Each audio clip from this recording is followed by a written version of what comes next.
अस्सलाम वालेकुम my YouTube family, कैसे हैं आप सब। उम्मीद है खैरियत से होंगे और बहुत खुश होंगे। सबसे पहले आप सबको मेरी तरफ से बहुत बहुत ईद मुबारक। और जितने भी लोगों ने कुर्बानी की उन सब की कुर्बानी अल्लाह ताला अपनी बारगाह में कबूल करे। ओके जी, अब रेसिपी की तरफ चलते हैं। और रेसिपी की तरफ जाने से पहले प्लीज़ मेरा चैनल लाइक शेयर सब्सक्राइब ज़रूर कीजिएगा। तो आज हम बनाएंगे जनाब नमकीन गोश्त। ये बहुत ही कम चीज़ों से बनता है लेकिन बहुत टेस्टी बनता है। बकरा ईद है तो उस हिसाब से आज हमने सोचा कि कुछ ऐसी ही चीज़ बनाएं।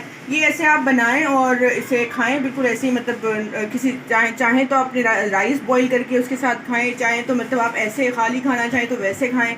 तो ये बहुत टेस्टी लगता है, तो ज़रूर ट्राई कीजिएगा। ओके जी, अब मैं बताती हूँ कि इसमें क्या क्या जाएगा।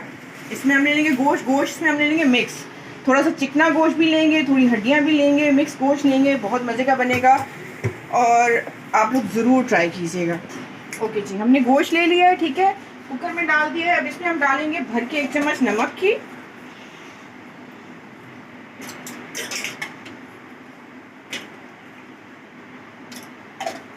और साथ ही हम इसमें डालेंगे कुटी हुई काली मिर्च 1 चम्मच।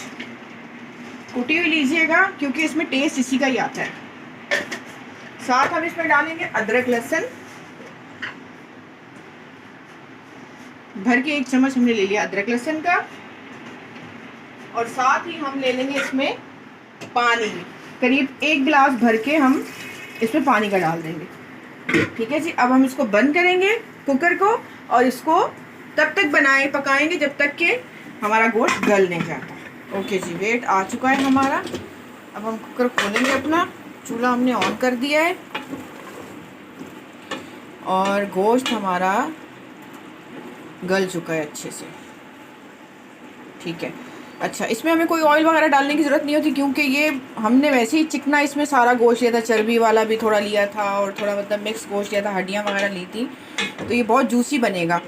तो बस अब हम इसका बिल्कुल पानी ड्राई कर देंगे और इसी पॉइंट पे हम इसमें नमक वगैरह और काली मिर्च टेस्ट कर लेंगे। अगर हमें कम लगेगी तो हम इसमें और ऐड कर देंगे। ठीक है, अब हम इसको अच्छी तरह से इसको भून लेंगे। तो ये देखिए, हमने इसको अच्छी तरह से भून लिया है। इसका ऑयल देखें बिल्कुल बाहर आ गया, हमें ऑयल डालने की ज़रूरत ही नहीं पड़ी क्योंकि इतना चिकना गोश्त हमने डाला था। अब हम इसको डिश आउट करेंगे, फिर आपको दिखाएंगे। ओके जी, हमने इसको डिश आउट कर दिया है।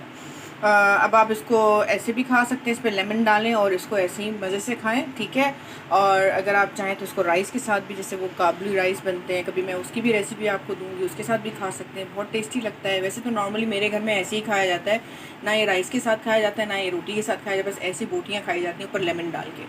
तो आई होप आपको ये वीडियो पसंद आई होगी, तो ज़रूर आप ट्राई कीजिएगा और मुझे कमेंट सेक्शन में बताइएगा कि आपको कैसा लगा। ओके जी, फिर मिलते हैं एक नई रेसिपी के साथ, तब तक के लिए अल्लाह हाफ़िज़।